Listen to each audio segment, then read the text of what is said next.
Bueno, buenos días. Esto me hace acordar un poco a facultad, que también siempre tenemos algún lío con los preñones, los proyectores, etcétera. Bueno, cuando me convocaron a venir aquí, me propusieron que hablara un poco sobre terminaciones interiores y exteriores. Y lo primero que hice fue ir al diccionario y buscar qué significaba terminación. Y descubrí que en la Real Academia terminación es acción o efecto de terminar, parte final de una cosa. Y normalmente en construcción es exactamente eso, la parte final. Y se da una circunstancia, una situación bastante particular. Por un lado, el propietario ya lleva unos cuantos días de atraso y está bastante cansado de los discursos del arquitecto y de la empresa constructora. Los varios e imprevistos que surgieron también le generaron ciertas tensiones. El director de obra está cansado del tire y afloje entre la propietaria y la empresa constructora. El jefe de obra está cansado de pelear con los subcontratos, está cansado, quiere terminar la obra cuanto antes porque tiene otra por empezar. Y la gente que trabaja en la obra también tiene cierta incertidumbre porque si se termina esta obra, ¿cómo arranco la otra? ¿Dónde va a ser? ¿Cómo va a ser?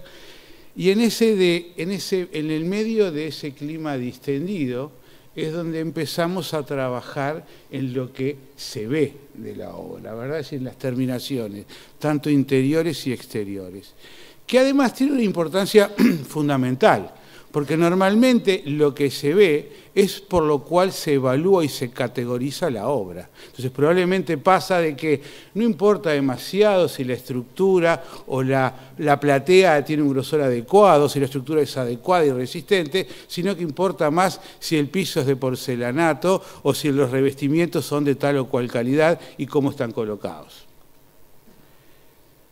Normalmente, entonces, esas terminaciones son las que van a calificar el tipo o la categoría de la obra. Normalmente, cuando hablamos de terminaciones, hablamos en los casos como en los casos de steel frame, en soluciones multicapa, soluciones donde hay distintas etapas, distintas capas de ese cerramiento van a cumplir con distintas funciones. Y normalmente debería existir o debe existir un relacionamiento de cómo, una lógica de cómo van a funcionar cada una de esas capas. Normalmente vamos a llamar a alguna de esas capas soporte y a alguna de esas capas terminaciones propiamente dichas. Pero normalmente pasa también es que muchas características que queremos de la terminación no son de la terminación, sino que son del soporte. Y muchas veces algunas características que queremos del cerramiento no son del cerramiento en sí, sino que son de las terminaciones. Entonces debe existir una fluida relación en el diseño entre cómo es o cómo hago la capa soporte y cómo hago las capas de terminaciones, tanto interiores como exteriores. Para empezar con algo que más o menos va a ser común a todas las soluciones, en el caso del steel frame vamos a tener una estructura resistente que va a estar dada en primera instancia por los perfiles, los parantes, ¿verdad? Por los perfiles C. Va a haber una capa, y es común en todos los casos, de una aislación térmica, ¿verdad? Una aislación que de acuerdo al sistema, de acuerdo a los requerimientos, de acuerdo al clima, podrá ser lana de roca, lana de vidrio, poliestireno extruido o espuma de poliestireno expandido. Son distintas características que van a cumplir esas espumas normalmente dos funciones a la interna del cerramiento. Por un lado la aislación térmica, por el aire quieto que van a mantener en su interior, y por otro lado la aislación acústica. Mientras que en la construcción tradicional la aislación acústica se resuelve con la masa del cerramiento, en las estructuras livianas, en las soluciones livianas, se resuelven por un sistema de sólido, resorte sólido. Es decir, generar un muelle resiliente entre dos placas sólidas para resolver el tema acústico. Por otro lado, tenemos en el lado exterior del cerramiento, más allá de que la estructura portante, las cargas gravitatorias van a llevarlas los perfiles C, el tema de los movimientos que puedan haber axiles, existe una membrana o un panel de rigidización. Paneles que podrán ser fenólicos, ¿verdad? O OSB, pero básicamente paneles que sirven, no cambia,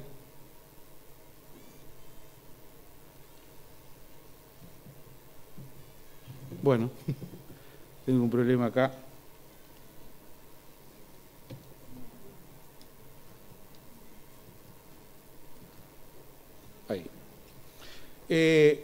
paneles que a los efectos de resolver la rigidización tienen que resolver esfuerzos axiales, donde los tornillos no se deben desgarrar, deben soportar el cortante al que va a estar sometido, y sobre todo el panel en sí debe resolver esa rigidización. Hay maneras, distintas formas, no sé si acá, de resolverlos, pero normalmente la idea es que las esquinas que tienen que resolver el desgarro sean continuas. Entonces, de no colocar esos paneles de rigidización con esta conformación, sino en cortes tipo bandera, resolviendo continuidad en esos ángulos. Sí. A ver si puedo pasar la que viene. Ahí sí, quedó pronto. Gracias. Bien. Una vez que tenemos resuelto la parte exterior, vamos a ir un poco a algunas de las terminaciones en el interior, pero previamente vamos a hacer, aunque supongo que Asqueta ayer se debe haber referido un poco a este tema, al tema de la barrera de vapor y el manejo del vapor al interior de los cerramientos. Aquí hay un esquema muy gráfico donde normalmente al interior del local se generan vapores de agua. Esa presión de vapor de agua, esa cantidad de vapor de agua, va a ser distinto de acuerdo a las necesidades o lo que pasa en la familia, cómo es la forma de calefacción, si esa llama abierta o no, qué cantidad de habitantes hay, cómo se ventila. Lo cierto es que ese vapor, que es agua en estado gaseoso, hacia el interior del local tiene más presión que en el exterior. Por lo tanto, por diferencia de presiones, ese vapor va a tratar de migrar desde los lugares interiores a los exteriores, atravesando el cerramiento. Al atravesar ese cerramiento, ese vapor de agua va a disminuir su temperatura.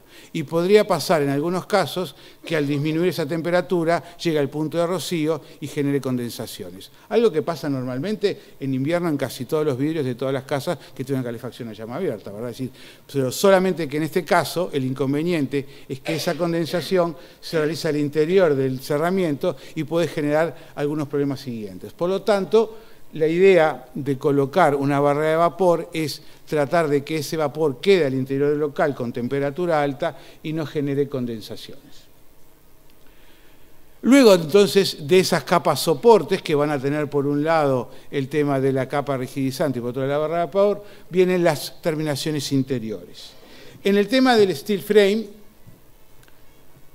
las terminaciones empiezan con una primera capa, que es la placa de yeso. Es decir, placas que ustedes ya sabrán, en el mercado hay distintas cantidades, distintas características y permanentemente se están generando nuevos tipos de placa para distintos usos.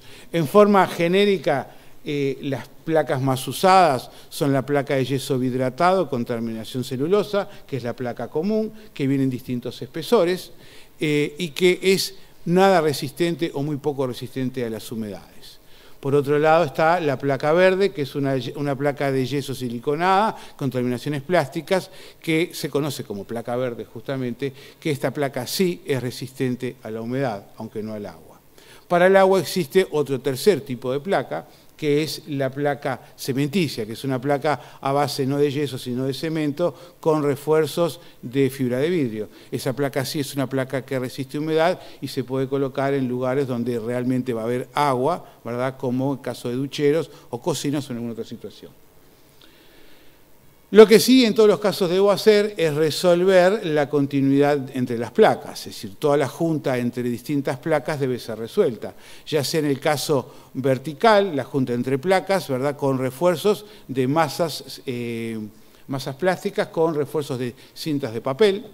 Normalmente este tipo de solución aparece en todas las situaciones horizontales y verticales. Las placas deberían ser puestas en forma horizontal, pero en algunos casos, por un tema de aprovechamiento de placa, puede pasar que haya placas colocadas en forma horizontal. La idea es la unión de esas placas se resuelta con esa cinta y con esa masa niveladora. En algunos casos esa cinta puede ser de papel, en otros casos puede ser de fibra de vidrio. Soluciones similares van a recibir los ángulos cóncavos, ¿verdad?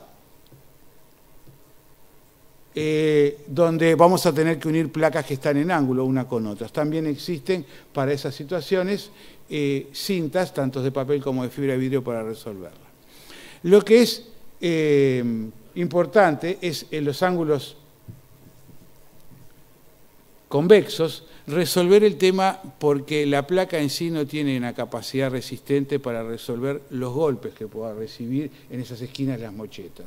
Entonces el uso de cantoneras, y los fabricantes tienen un montón de variedad de plásticos de PVC o metálicas con alas de papel o metálicas con alas de fibra de vidrio, más unas cuantas más que me debo estar olvidando, pero la idea de esa pieza, de esa cantonera, es no solo resolver la capacidad mecánica que precisa esa arista, sino además resolver con bastante precisión que esa arista sea efectivamente una línea perfectamente recta y vertical, cosa que es indispensable a los efectos de lograr una muy buena terminación.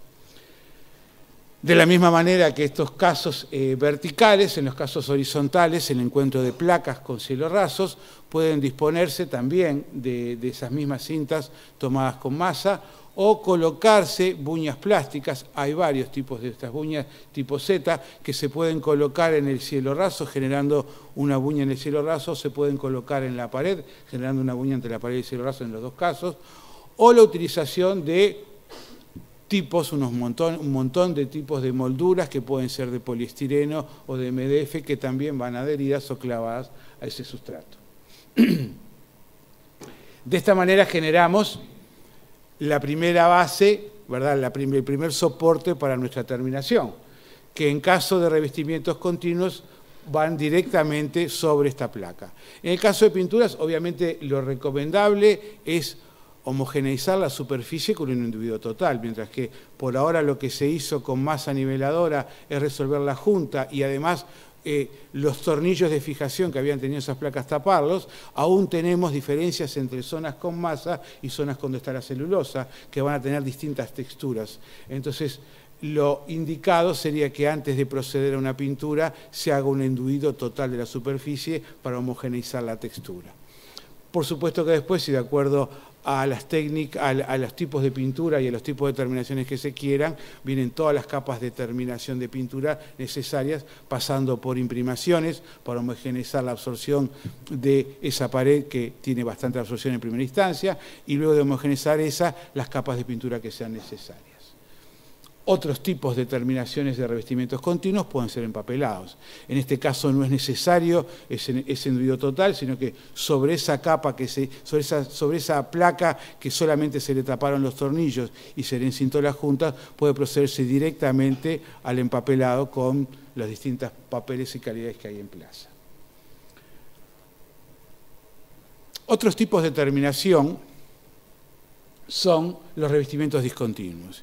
Y en este grupo vamos a tener todos aquellos revestimientos, sean distintos tipos de cerámica como porcelanatos, monococciones, bicocciones, o inclusive revestimientos pétreos siempre de poco espesor. Al ir adheridos sobre esta superficie es importante que este revestimiento no exceda los 30 o 40 kilos por metro cuadrado, que es lo máximo que podríamos adherir con morteros cementicios, donde también acá los fabricantes tienen una disponibilidad bastante importante en cuanto a productos, desde productos con mayor o menor flexibilidad, mayor o menor impermeabilidad, por ejemplo. Todos esos productos se colocan con llanas dentadas para asegurar una superficie o un grosor de superficie constante y se adhieren con un tiempo abierto, se van adhiriendo el revestimiento discontinuo en forma de revestimiento. Casos especiales suelen ser el de este tipo de cerramientos con los pavimentos. Mientras que normalmente tratamos que las placas no lleguen nunca al piso. Allí hay una propuesta de que la placa quede 1,2 centímetros por arriba del pavimento. En realidad esa dimensión de 1,2 no es una dimensión privativa, simplemente es porque las placas tienen 12 milímetros y normalmente la forma de ejecución es acostar una placa en el piso antes de revestirla y luego al sacar esa placa lo que queda allí es esa junta de 1,2, que en algunos casos puede ser rellena con poliuretano, otras no, y luego se tapan con la colocación del zócalo. En locales donde hay mucha cantidad de humedad, mucha agua en el piso, sobre todo en los baños, es necesario pensar alguna solución un poco distinta. Es decir, evitar de que en estas situaciones el agua pueda escurrir por la parte de abajo del cerramiento. Entonces, una posible alternativa es que la placa no llegue al piso y colocar una placa cementicia entre el piso y la placa de terminación. Entonces, esa placa, que además en algunas veces puede formar como zócalos de no más de 10 centímetros de altura, también se puede hacer un espesor un poco más reducido para que permita con membranas o directamente con materiales impermeables realizar una media caña que luego va a ser revestida tanto en pisos y en techos por el revestimiento discontinuo. En algunos casos, sobre todo en el caso de en la combinación de estructuras pesadas con cerramientos livianos, suele realizarse una cordoneta, a veces son de hormigón, a veces es mampostería revocada directamente, del tamaño de la solera, donde se afirma el perfil U de la solera, y luego los revestimientos que van a ir tapando eso, ¿verdad?, para evitar también generar algunas discontinuidades con respecto al tema del agua, para que el agua no salga de los locales con mayor cantidad de humedad. En exteriores. En exteriores ya habíamos hablado del panel de rigidización, y luego precisamos de una capa o de una membrana que nos asegure la impermeabilidad, tanto desde el punto de vista del agua como el tema del aire, de la velocidad del aire. Y si bien podrían existir varias soluciones para esta capa, nylon, Tyvek, como colocamos allí, o a veces inclusive pintar esos tableros de OSB o fenólicos con membranas pintables, ¿verdad?, con membrana líquida, cualquiera de esas soluciones nos pueden dar una adecuada aislación con respecto al agua en forma líquida, es decir, a la penetración del agua. Pero en realidad solamente el papel Tyvek, que presenta una configuración de bases en función de fibras no tejidas de plástico, ¿verdad?, pero con microporos que hacen y que permiten de que esta membrana sea en un aspecto permeable al vapor del agua, pero impermeable al agua en estado líquido. Y entonces, si por algún motivo, es cierto que ya habíamos previsto que no íbamos a tener pasajes o condensaciones por la barrera de vapor, pero si por algún motivo existiera humedad al interior del cerramiento, los papeles Tyvek lo que permiten es que esa humedad seque. Otras soluciones a base de nylon u otros materiales lo que hacen es generar otra capa impermeable donde la humedad queda subyacente al interior del cerramiento. El papel Tyvek lo que permite es esa posibilidad de que esa superficie respire y eso pueda secar. Luego de esta membrana Tyvek, ya lo que vienen son distintos sistemas. Bien. Volví a trancar.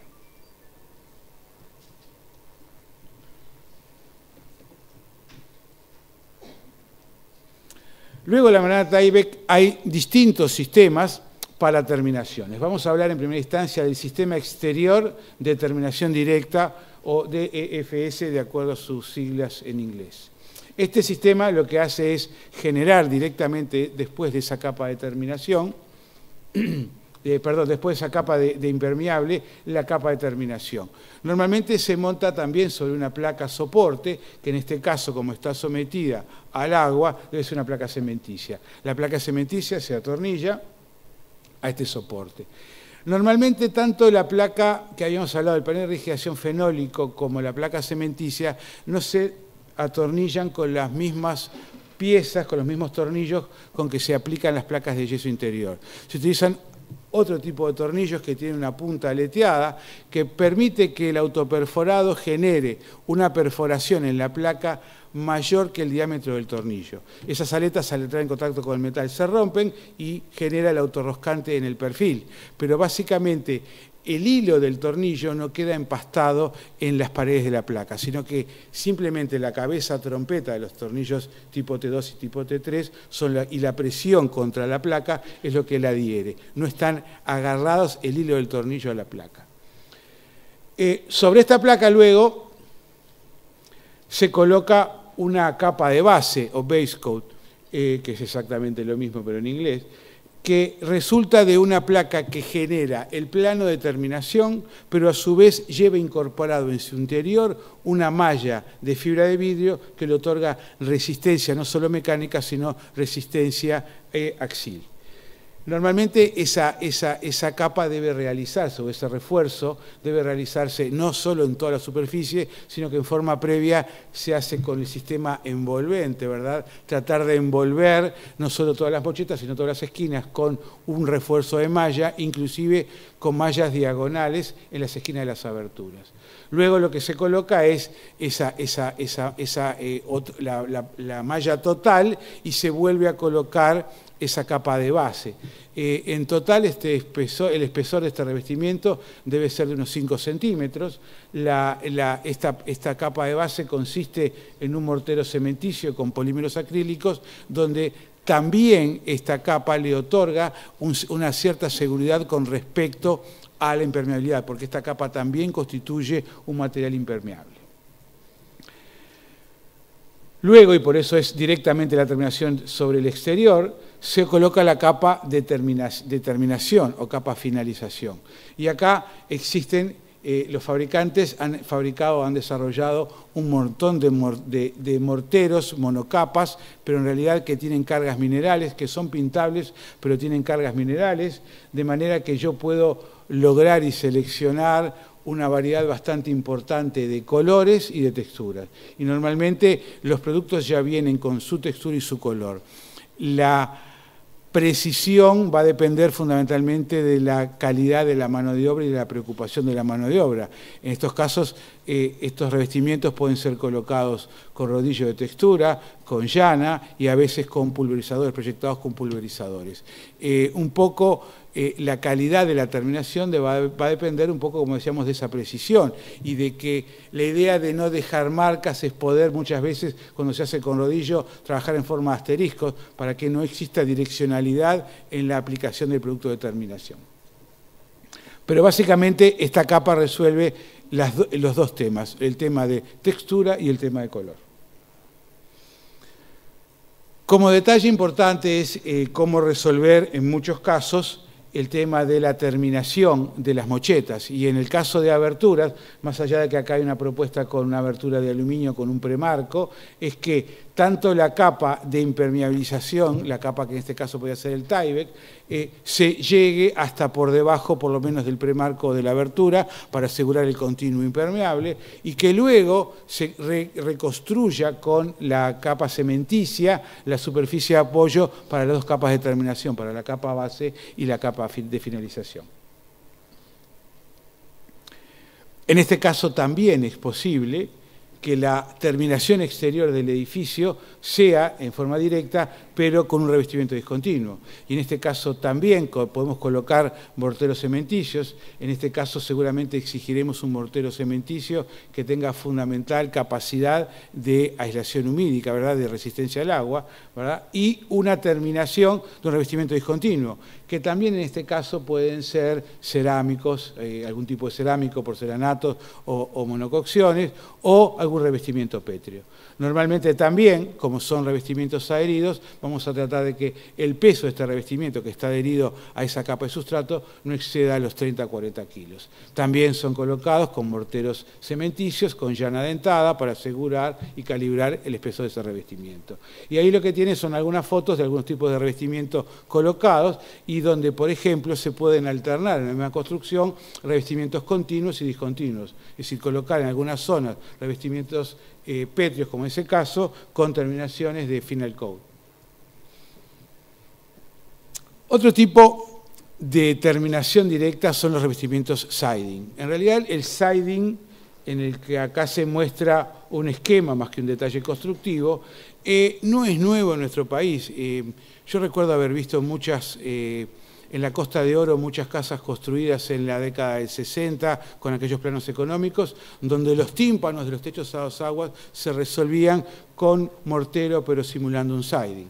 Bien, También en las costas de Rocho, en Aguas Dulces, en Cabo Polonio, las construcciones que se hacían con quincha, con paja, las secciones verticales, se protegían con siding hecho directamente con tablas de madera clavadas a la estructura y luego pintadas con aceite quemado para dar cierta protección.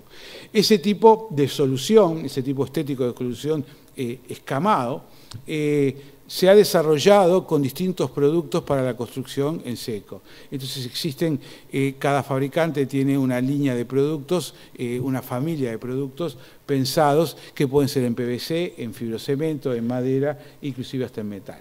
Es decir, la apariencia del siding es esa apariencia escalonada donde se pueden lograr con distintas calidades, distintos colores y distintas terminaciones de acuerdo al producto.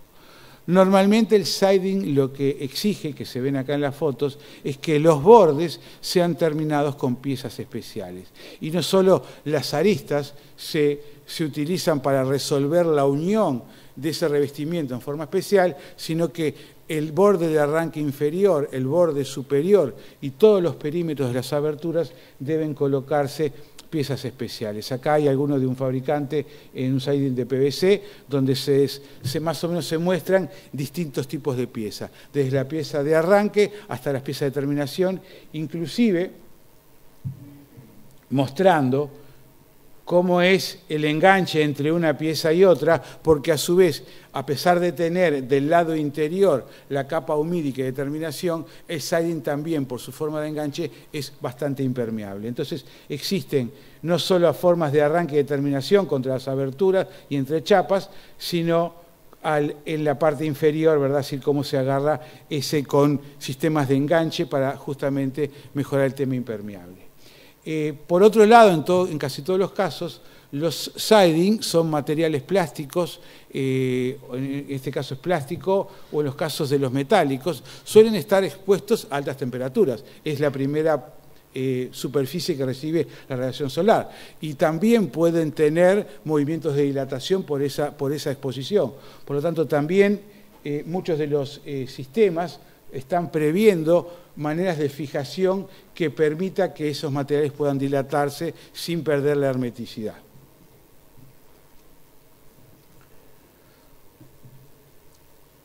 En otros casos, se mejora aún más la aislación térmica que habíamos generado a la interna del cerramiento con esos sándwiches interiores, sino que además podemos mejorarla y eliminar el puente térmico que deja la estructura al tener aletas en contacto con las capas de terminación de un lado y del otro, eliminar los puentes térmicos colocándonos una capa exterior de aislación térmica y a su vez de terminación, también conocido como AIFS de acuerdo por sus normas en inglés.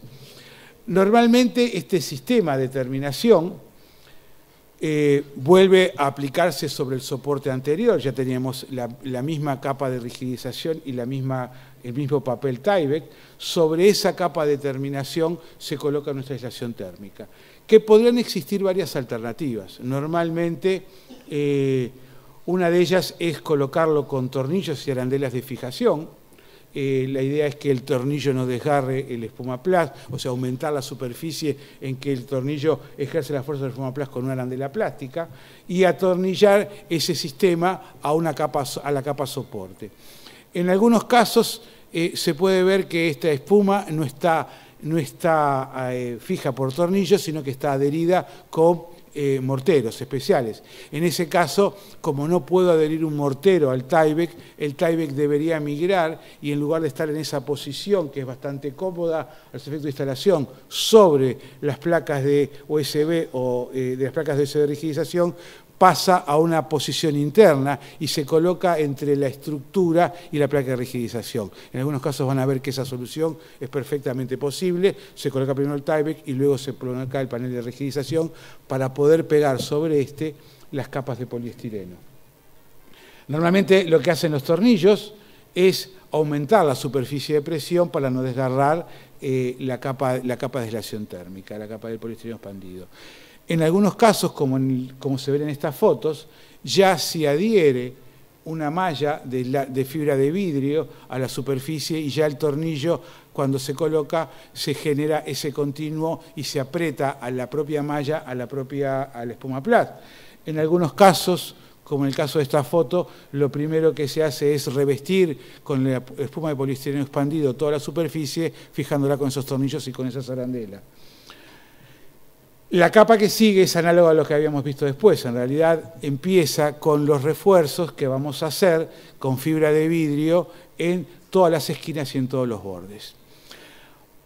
Particular atención merece los ángulos, ¿verdad? Esos ángulos que obviamente la capa soporte luego del espuma plus va a tener muy poca capacidad resistente, que es necesario sí o sí reforzarlas con cantoneras. En este caso lo que ven es una cantonera de PVC que a su vez tiene la malla de PVC con que se va a forrar todo el sistema. Todo eso genera un borde que no solo me da nuevamente la necesaria resistencia, sino que va a determinar que esa arista sea una arista perfectamente recta y vertical. Luego de colocar el poliestireno expandido, entonces se había hecho esos refuerzos, de forma similar a lo anterior, se coloca la capa base, ¿verdad? Es decir, que es el mortero elastomérico. Normalmente se coloca una primera capa, luego se coloca la capa de fibra de vidrio para colocar una segunda capa de mortero. Es decir, acá lo que están viendo es ya la colocación de la primera capa de mortero, la capa de fibra de vidrio por arriba, para recibir luego una última terminación. Aquí en estos muestras está más o menos explicada la secuencia. Es decir, sobre la aislación va la capa base, ¿verdad? Con la armadura, la malla de fibra de vidrio, luego la misma capa base generando una capa de un mortero armado para completarlo luego con la capa de terminación. Estos son algunos detalles de algunos de los fabricantes, donde también explican que en los casos interiores o exteriores, esta capa de terminación de la aislación térmica no llega al pavimento para que no quede, obviamente, allí expuesta a humedades excesivas. Una capacidad que tiene este sistema es el de poder con mucha facilidad resolver molduras. En este caso lo que ustedes están viendo es que simplemente con la propia capa base, el base coat, se han pegado tiras de espuma de poliestireno sobre la capa general, se han reforzado con fibra de vidrio y se le han colocado cantoneras, y de esa manera simplemente se han generado esos sistemas de buña que obviamente pueden ser tan sencillos como esto o todo lo complicado que se los quiera resolver.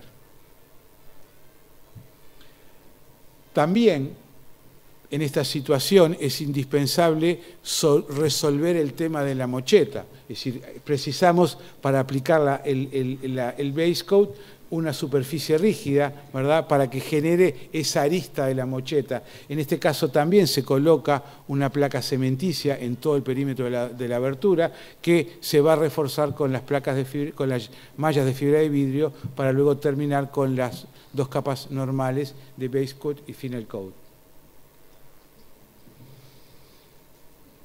La solución también admite la aplicación de revestimientos discontinuos. Y en este caso, de la misma manera, ya no vamos a colocar el final coat, sino que directamente sobre la capa base, base coat con su malla de fibra de vidrio, se coloca un mortero cementicio y se vuelve a colocar, en este caso, un revestimiento discontinuo adherido, ¿no? Si en este caso, por ejemplo, puede ser piedras, pueden ser plaquetas cerámicas, puede ser cerámicos, porcelanatos, lo que sean. Inclusive, obviamente, se puede generar distintos planos y alterar distintas terminaciones en distintas zonas de trabajo. No seríamos uruguayos si no pensamos en una solución distinta, aunque también las hacen algunos argentinos, de resolver con sistemas pesados una construcción que se supone liviana. Y normalmente se pueden generar, en nuestro mercado mucho lo demanda, muchas veces terminaciones distintas que si bien son pesadas y tienen la diferencia que mientras que su capa soporte era de construcción en seco y liviana, podemos generar un revestimiento que es húmedo y pesado. Pero básicamente la importancia de la apertura del sistema es que nos permite distintas formas. En este caso, lo que estamos viendo es un muro cerámico de terminación. Obviamente, de acuerdo al tipo de cerámico que se utilice, al tipo de buña que se utilice entre esos cerámicos, rehundida, enrasada, podemos lograr distintas características de distintos tipos de muro de ladrillo bolseado, ladrillo visto, conjunta rehundida, conjunta enrasada, podemos pintarlo, luego no pintarlo, de forma muy análoga a la construcción tradicional.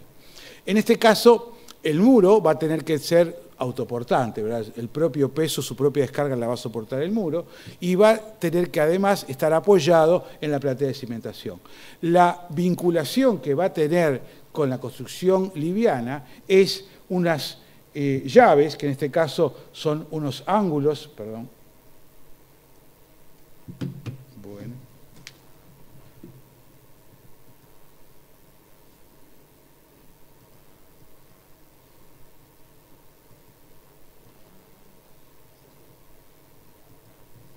Unos ángulos que vinculan la estructura de la construcción liviana con los cerámicos. La idea es que esos ángulos no estén fijos a la rigidización, sino a los montantes de la estructura. Y en ese caso, en horizontal, probablemente, si la separación entre esos montantes era de 40, le des colocarlo cada 80 centímetros, un montante sí, un montante no, y si fuera 60, cada uno 20. Eso es en horizontal. Luego, en altura, aproximadamente, de acuerdo al tamaño del cerámico y de acuerdo a la hilada, pero cada 60, 70 centímetros, colocar también en altura esas mallas L. Y normalmente lo que se hace es, en cada una de esas vueltas, alternarlas para que estén apoyadas en distintos montantes de la estructura. Este muro se puede colocar y se puede construir cerca, generando una cámara de aire, como en este caso, entre la estructura liviana y la pesada. Esa cámara de aire puede ser hueca o puede ser rellena, en este caso con aislación térmica. Normalmente es análogo a la construcción tradicional. Esta situación hace que no sea ventilado por el lado de atrás. Desde el punto de vista térmico seguramente es más eficiente, pero desde el punto de vista de que el ladrillo que está expuesto precisa secarse, la solución con cámara abierta del lado permite que el aire pueda circular por ambos lados del ladrillo y se pueda secar con mayor facilidad, generando que los verdines o las manchas de hongos no sean tan frecuentes. También, de manera similar a la construcción tradicional, debe preverse que la capa impermeable, ¿verdad?, pase por debajo del ladrillo, que cierre esa capa impermeable y que a su vez la cámara de aire que pueda quedar entre una cosa y otra tenga una adecuada posibilidad de poder desaguarse, es decir, que tenga canales para desaguarse. Normalmente, entre los canales para desaguarse en la parte baja, que esos son simplemente zonas donde el mortero de toma no existe, que están abiertas las juntas, en la parte inferior y en la parte superior son las que permiten que la circulación del aire seque en forma más eficiente el muro de ladrillo. Para terminar, unas fotos de algo aproximadamente parecido a lo que estuvimos mostrando, sin ni siquiera saber si estas fotos corresponden a la construcción tradicional, tradicional o construcción liviana, porque justamente lo que tiene de bueno un sistema constructivo es que pueda ser abierto y que yo pueda optar y poder manejar distintos tipos de terminaciones. Con esto es todo. Muchísimas gracias.